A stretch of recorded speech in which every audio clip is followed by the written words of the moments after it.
Chapter 22. I was 12 when Mom got me the corduroy suit. By that time, Dad had pretty much given up on me, and I was my mother's responsibility. I wore the suit to church on Sundays and to Bible meetings on Thursday nights, with my choice of 3 snap-on bow ties, rooty-toot. But I hadn't expected her to try and make me wear it to that goddamn birthday party. I tried everything. I reasoned with her. I threatened not to go. I even tried a lie, told her the party was off because Carol had the chicken pox. One call to Carol's mother set that straight. Nothing worked. Mom let me run pretty much as I pleased most of the time, but when she got an idea solid in her mind, you were stuck with it. Listen to this. For Christmas one year, my dad's brother gave her this weird jigsaw puzzle. I think Uncle Tom was in collusion with my dad on that one. She did a lot of jigsaws. I helped. And they both thought it was the biggest waste of time on earth. So Tom sent her a 500-piece jigsaw puzzle that had a single blueberry down in the lower right-hand corner.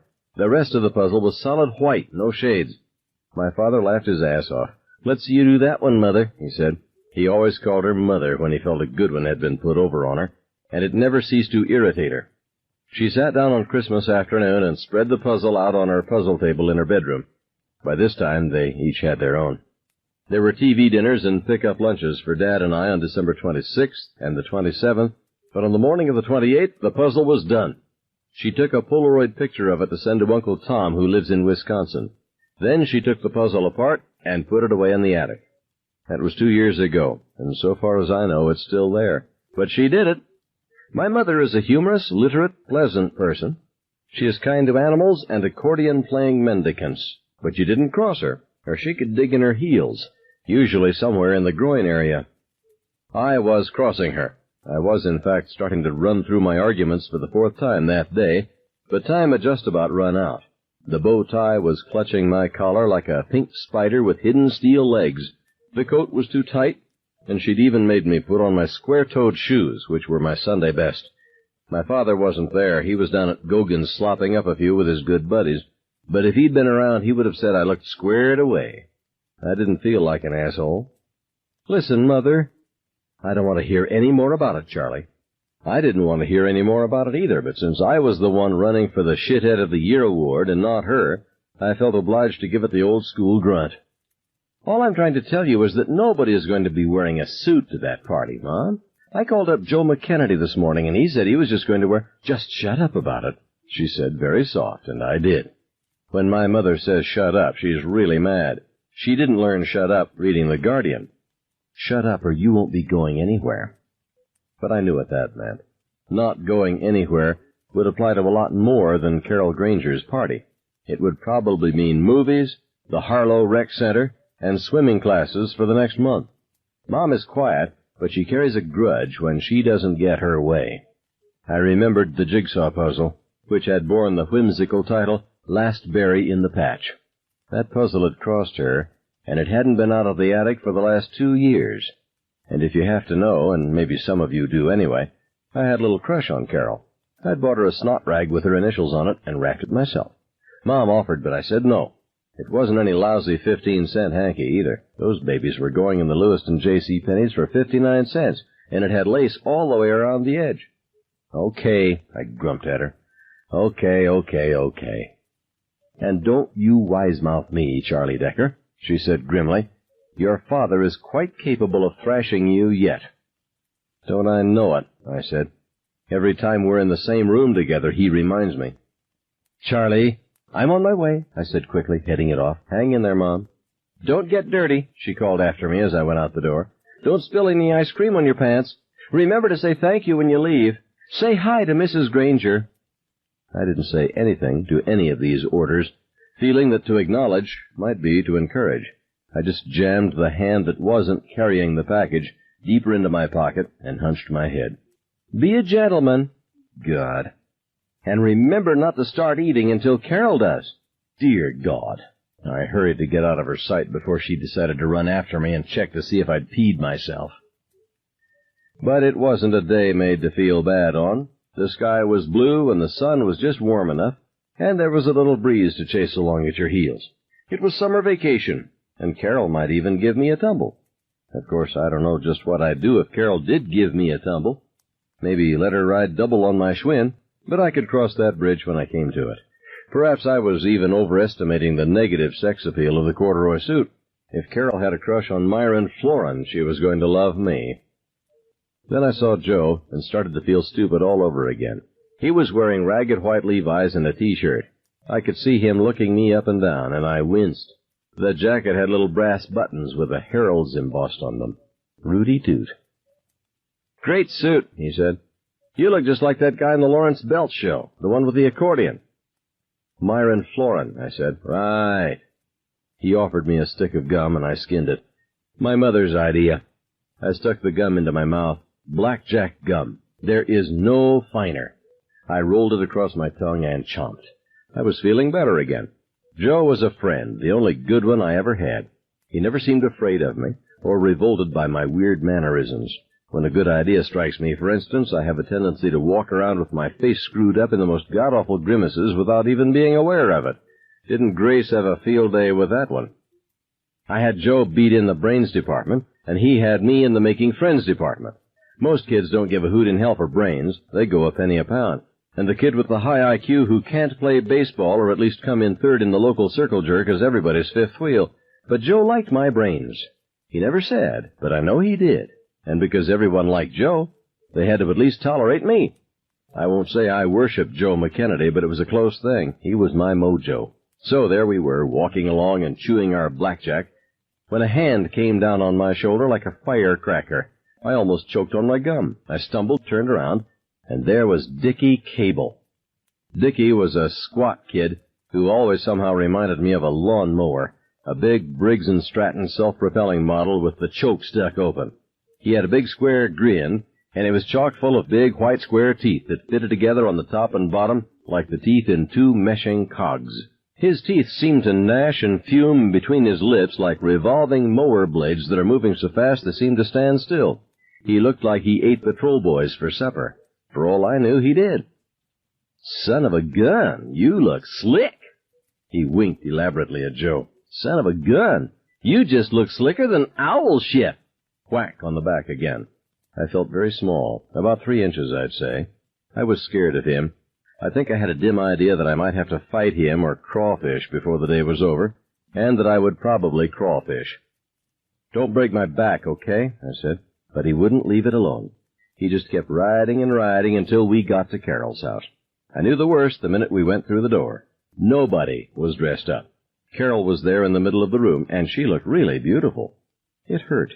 She looked beautiful and casual, a shadow glass of sophistication over the just beginning adolescent.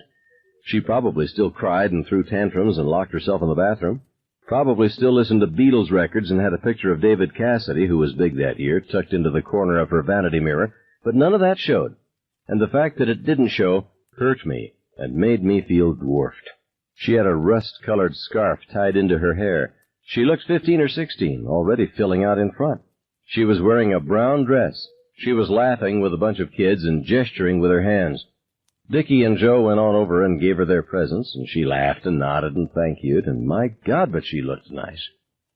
I decided to leave. I didn't want her to see me in my bow tie and my corduroy suit with the little brass buttons. I didn't want to see her talking with Dickie Cable, who looked like a human lawn boy to me, but who seemed to look pretty good to her. I figured I could slip out before anyone got a really good look at me. Like Lamont Cranston, I would just cloud a few minds and then bug out. I had $1 in my pocket from weeding Mrs. Katzins's flower garden the day before, and I could go to the movies in Brunswick if I could hook a ride and work up a good hit of self-pity sitting there in the dark. But before I could even find the doorknob, Mrs. Granger spotted me. It wasn't my day. Imagine a pleated skirt and one of those see-through chiffon blouses on a Sherman tank. A Sherman tank with 2 gun turrets. Her hair looked like a hurricane, one glump going one way and one glump the other. The 2 glumps were being held together somehow by a big sateen bow that was poison yellow in color. "Charlie Decker!" she squealed, and spread out arms that looked like loaves of bread. Big loaves. I almost chickened and ran for it. She was an avalanche getting ready to happen. She was every Japanese horror monster ever made, all rolled into one. Ghidra, Mothra, Godzilla, Rodan, and Tukan the Terrible trundling across the Granger living room. But that wasn't the bad part. The bad part was everybody looking at me. You know what I'm talking about. She gave me a slobbery kiss on the cheek and crowed, "Well, don't you look nice?" And for one horribly certain second, I expected her to add, "Slicker than owl shit." Well, I'm not going to torture either you or myself with a blow-by-blow. Where would be the sense? You've got the picture. 3 hours of unadulterated hell. Dickie was right there with a, "Well, don't you look nice?" at every opportunity. A couple of other kids happened over to ask me who died. Joe was the only one who stuck by me, but even that embarrassed me a little. I could see him telling kids to lay off, and I didn't like it very well.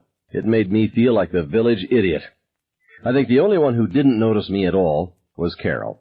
It would have bothered me if she had come over and asked me to dance when they put on the records, but it bothered me worse that she didn't. I couldn't dance, but it's the thought that counts.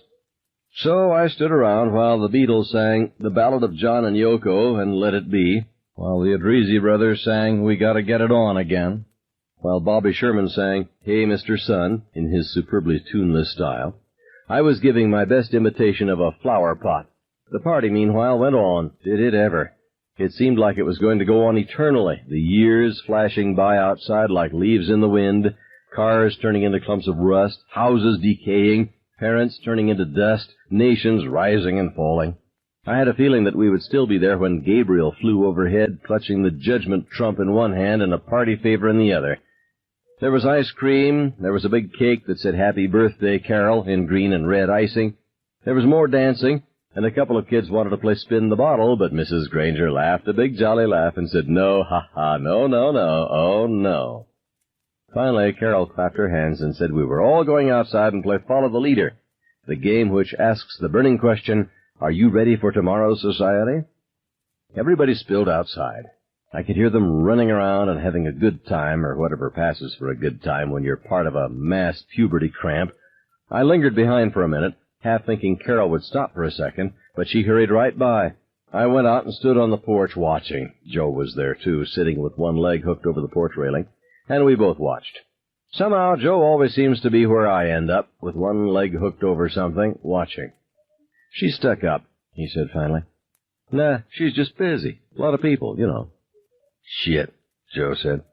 We were quiet for a minute. Someone yelled, "Hey, Joe!" "You'll get crap all over that thing if you play," Joe said. "Your mother'll have a kitten." "She'll have two," I said. "Come on, Joe." This time it was Carol. She had changed into denims, probably designed by Edith Head, and she looked flushed and pretty. Joe looked at me. He wanted to look out for me, and suddenly I felt more terrified than at any time since I woke up on that hunting trip up north. After a while, being somebody's responsibility makes them hate you, and I was scared that Joe might hate me someday. I didn't know all that then, not at 12, but I sensed some of it. "Go on," I said. "You sure you don't want to?" Yeah. I got to get home anyway." I watched him go, hurt a little that he hadn't offered to come with me, but relieved in a way. Then I started to cross the lawn toward the street. Dickie noticed me. "You on your way, pretty boy?" I should have said something clever like, "Yeah, give my regards to Broadway." Instead, I told him to shut up. He jackrabbited in front of me, as if he had been expecting it, that big lawnmower grin covering the entire lower half of his face. He smelled green and tough like vines in the jungle. "What was that, pretty boy?" All of it lumped together, and I felt ugly, really ugly. I could have spit at Hitler, that's how ugly I felt. I said, "Shut up, get out of my way." In the classroom, Carol Granger put her hands over her eyes, but she didn't tell me to stop. I respected her for that. Everybody was staring, but no one was saying anything. Mrs. Granger was in the house singing Swanee at the top of her voice. "Maybe you think you can shut me up." He ran a hand through his oiled hair. I shoved him aside. It was like being outside myself. It was the first time I ever felt that way.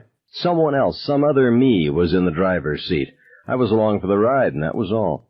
He swung at me. His fist looped down and hit me on the shoulder. It just about paralyzed the big muscle in my arm. Jesus, did that hurt. It was like getting hit with an ice ball. I grabbed him because I never could box, and shoved him backward across the lawn, that big grin steaming and fuming at me. He dug his heels in and curled an arm around my neck as if about to kiss me.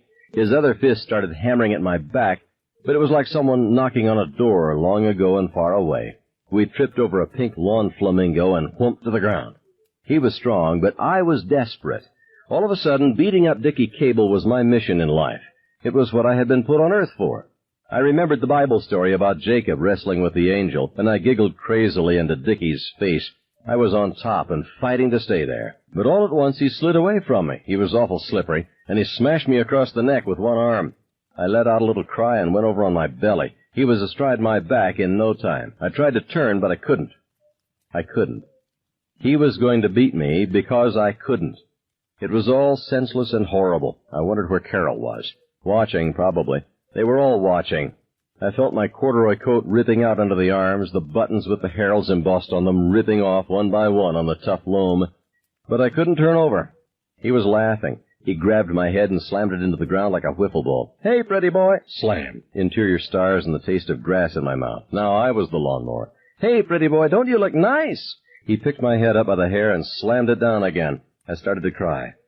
"Don't you look just dandy?" Dickie Cable cried merrily and hammered my head into the ground again. "Don't you just look wonderful?" Then he was off me because Joe had dragged him off. "That's enough, goddammit," he was shouting. "Don't you know that's enough?" I got up, still crying. There was dirt in my hair. My head didn't hurt enough for me to still be crying, but there it was. I couldn't stop. They were all staring at me with that funny hangdog look kids get when they've gone too far, and I could see they didn't want to look at me and see me crying. They looked at their feet to make sure they were still there. They glanced around at the chain-link fence to make sure no one was stealing it. A few of them glanced over at the swimming pool in the yard next door just in case someone might be drowning and in need of a quick rescue. Carol was standing there, and she started to take a step forward. Then she looked around to see if anyone else was stepping forward, and no one else was. Dickie Cable was combing his hair. There was no dirt in it. Carol shuffled her feet. The wind made ripples on her blouse. Mrs. Granger had stopped singing Swanee. She was on the porch, her mouth wide open. Joe came up and put a hand on my shoulder. "Hey, Charlie," he said. "What do you say we go now, huh?" I tried to shove him away and only made myself fall down. "Leave me alone," I shouted at him. My voice was hoarse and raw. I was sobbing more than yelling. There was only one button left on the corduroy jacket, and it was hanging by a string. The pants were all juiced up with grass stains. I started to crawl around on the matted earth, still crying, picking up buttons. My face was hot. Dickie was humming some spry ditty and looking as if he might like to comb his hair again. Looking back, I have to admire him for it. At least he didn't put on a crocodile face about the whole thing. Mrs. Granger came waddling toward me. Charlie, dear." "Shut up, fat old bag," I screamed. I couldn't see anything. It was all blurred in my eyes, and all the faces seemed to be crowding in on me. All the hands seemed to have claws. I couldn't see to pick up any more buttons. "Fat old bag." Then I ran away. I stopped behind an empty house down on Willow Street and just sat there until all the tears dried up. There was dried snot underneath my nose. I spat on my handkerchief and wiped it off. I blew my nose. An alley cat came by, and I tried to pet it. The cat shied from my hand. I knew exactly how he felt. The suit was pretty well shot, but I didn't care about that. I didn't even care about my mother, although she would probably call Dickie Cable's mother and complain in her cultured voice. But my father, I could see him sitting, looking, carefully poker-faced, saying, "How does the other guy look?" And my lie. I sat down for the best part of an hour, planning to go down to the highway and stick out my thumb, hook a ride out of town, and never come back. But in the end, I went home.